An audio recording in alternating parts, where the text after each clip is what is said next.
Hello people and welcome back to another video. In this short video, we'll be discussing the concept of confidence interval and tie it to what we studied in hypothesis testing. In this video, we'll be reiterating the purpose of statistical inference once again, which was to take the results of a sample and extrapolate it to the population. And in order to do that, what confidence interval does is it estimates the value of the population parameter within a specific range. So now that you have already studied hypothesis testing and you have a basic idea of what both confidence interval and hypothesis testing are, let's use our idea of hypothesis testing and let's calculate the confidence interval of an unknown population parameter. So what I'll be doing in this session is I'll be taking previous examples that we have done. And for each of the two examples, let us calculate the confidence interval of the unknown parameter.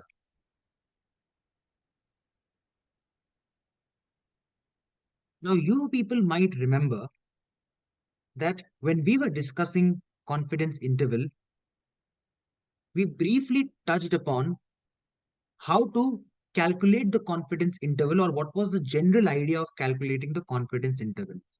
The general idea of calculating the confidence interval was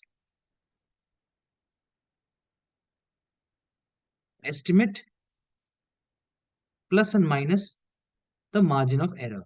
This is the generic idea of a confidence interval. Now for a Z test, the confidence interval of the unknown population parameter mu is going to be x bar plus minus Z at confidence level into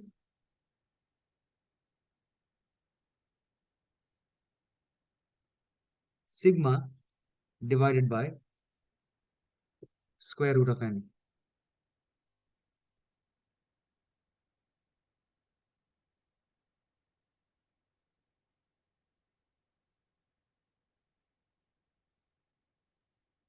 Now, a very important point that I want to introduce here is with respect to the Z at confidence level.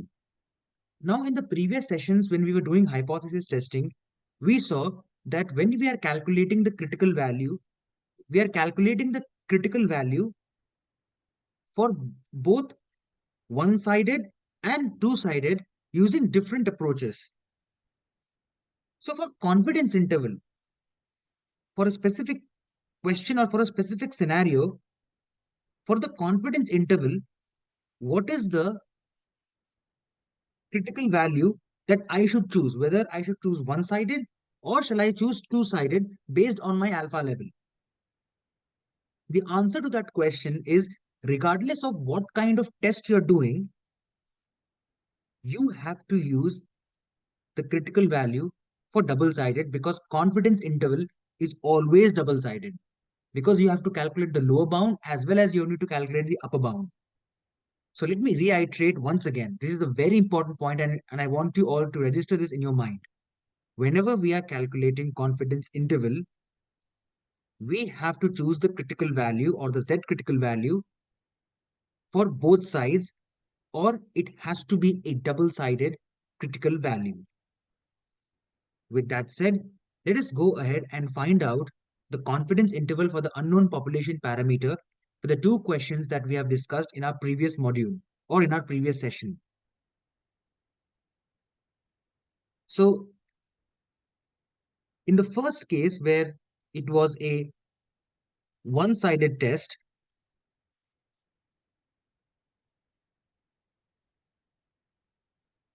let me go ahead and remove this so that we have ample of space.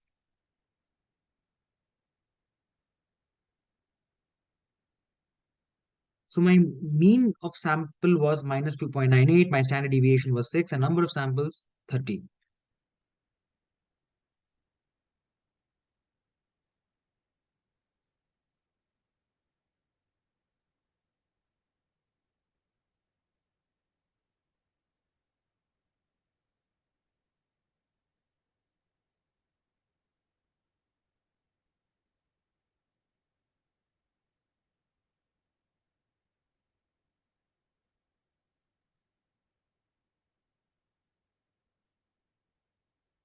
right?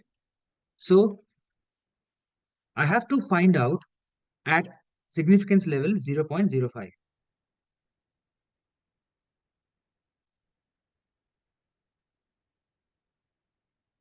So what will be my confidence interval? It will be 1 minus alpha, which is going to be 0.95. So at 95% confidence interval, I need to find the 95% confidence interval of the unknown population parameter mu. So my approach for that, as mentioned, is going to be first of all to calculate the Z critical. What will be the Z critical of 95% confidence interval or 5% alpha level for double-sided test? It is going to be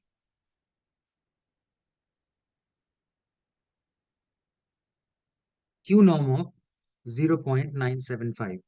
Why it is Q norm of 0.975? We have discussed this in extreme detail in our previous sessions, but just I don't want to move forward without brushing that concept up. But please remember, I won't be repeating this again and again in the upcoming sessions. So I would highly urge all of you all to really understand what is happening when we are calculating the Z at critical level at 0.95. So this is my 95% confidence.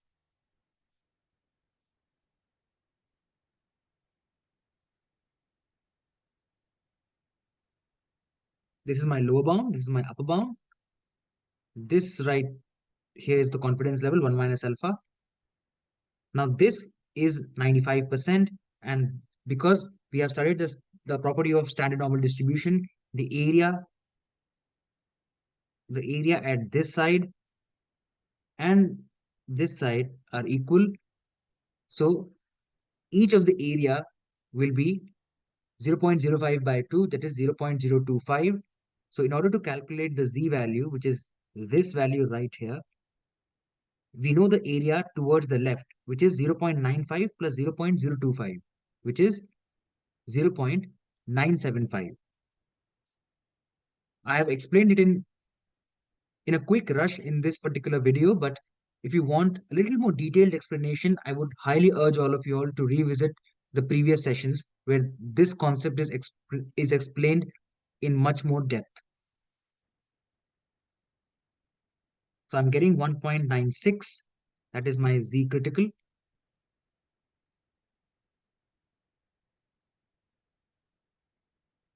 Now it's just a matter of putting the values in the formula. So my lower bound is going to be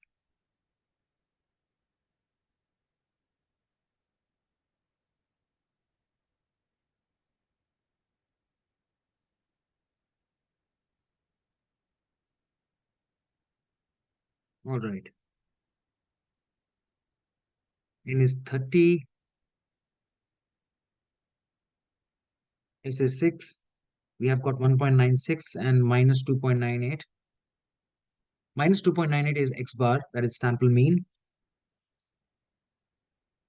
Now, if you want to calculate the upper bound for the first problem, just add that much.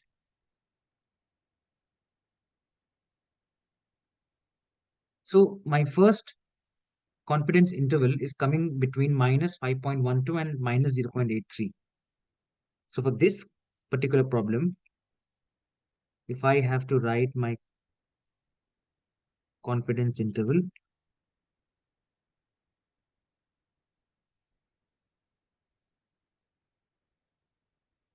minus 5.12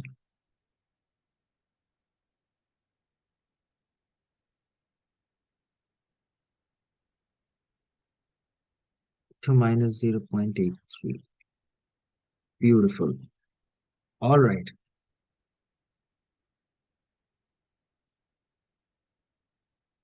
Let us move on and calculate it for the second part, The good thing while we are calculating confidence interval is that regardless of whether my test is one-sided or two-sided, to find confidence interval, I have to always follow the two-sided rule.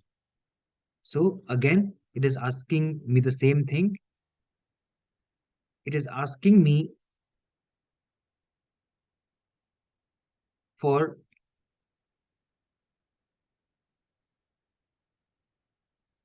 in my second question, my sample mean x bar is 16.4.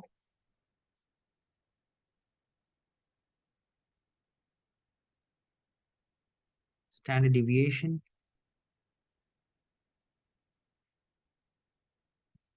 is 6.2.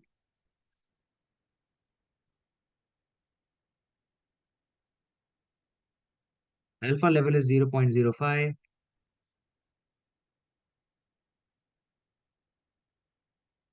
Number of samples I have gotten 50.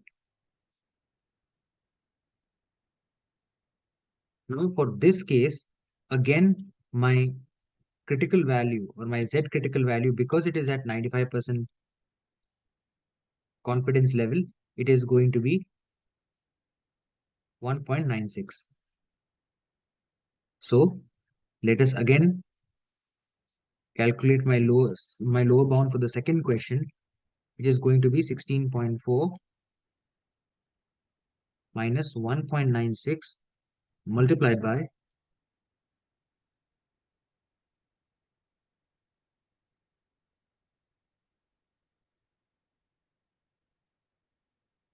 square root of 50.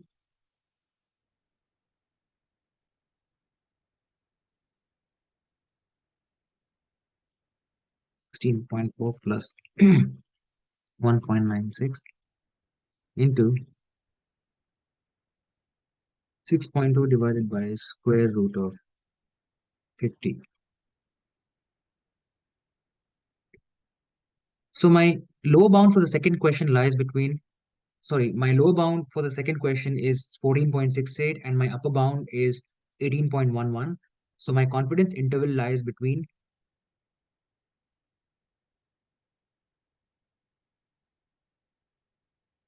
14.68 and 18.11.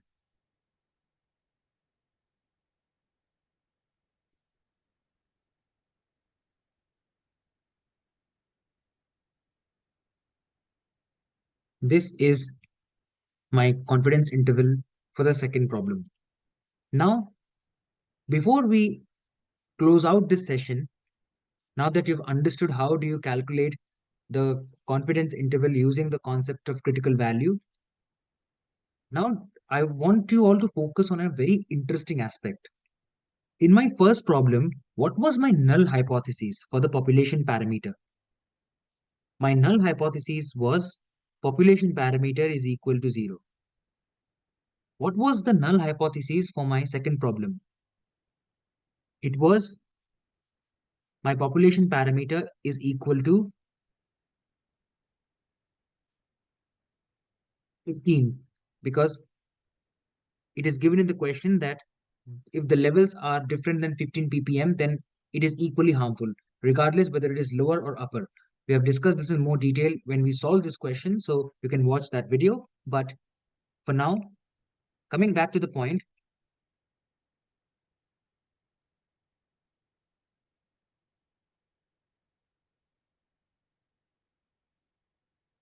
this was the value for my population parameter for the second question, null hypothesis. I'm talking about null hypothesis here. Okay. So if you go up, if you look at the population, the value of the population parameter that was assumed in the null hypothesis, and if you look at the confidence interval, which is minus 5.12 to minus 0.83. If you look at it, both the numbers are less than 0. So 0 doesn't fall in between the confidence interval. But if you look at the Second problem, my initial assumption was mu is equal to 15, right? And if you look at my confidence interval, it is from 14.68 to 18.11. It means that the value assigned to the population parameter while taking the null hypothesis, it actually falls under this range. So what does this tell you about, let me push myself down. What does this tell you about the fundamental idea of confidence interval that we have studied till now and the concept of hypothesis testing? So if you look at it from a different perspective, you can see that this was the range within which my confidence interval lies according to the sample that we have taken and based on the critical value of the confidence. Okay.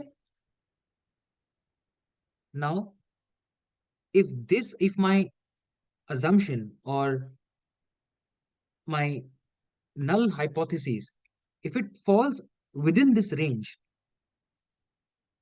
if it falls within this range, if the null hypothesis forms somewhere here, or anywhere in this range, then it means that my hypothesis is true. If my null hypothesis value lies within the extremities of the confidence interval, it means that I cannot reject the null hypothesis because it gives me clear evidence that the value that I have supposedly imagined when I started the problem actually falls in between that range. So I cannot reject the null hypothesis. But in the second, but when when my value of null hypothesis lies beyond this particular range, for example, in the first problem, it lied somewhere here, zero lied somewhere here, and this was minus 0.83.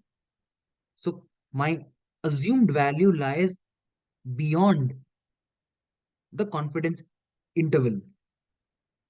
It means that the initial assumption was incorrect. And therefore, in this case, I have to reject the null hypothesis. This is a very interesting and an extremely pertinent idea that you need to revisit again and again to really get a hold of it. But I'll stop for this session. If you have any queries in hypothesis testing, critical value, confidence interval, and statistical inference in general, I will highly urge all of you all to watch the lecture series starting from when we introduced the concept of statistical inference all the way now till when we are discussing hypothesis testing and confidence interval simultaneously. I want to thank all of you all for your time and thank you so much for watching. I will see all of you all in the next video.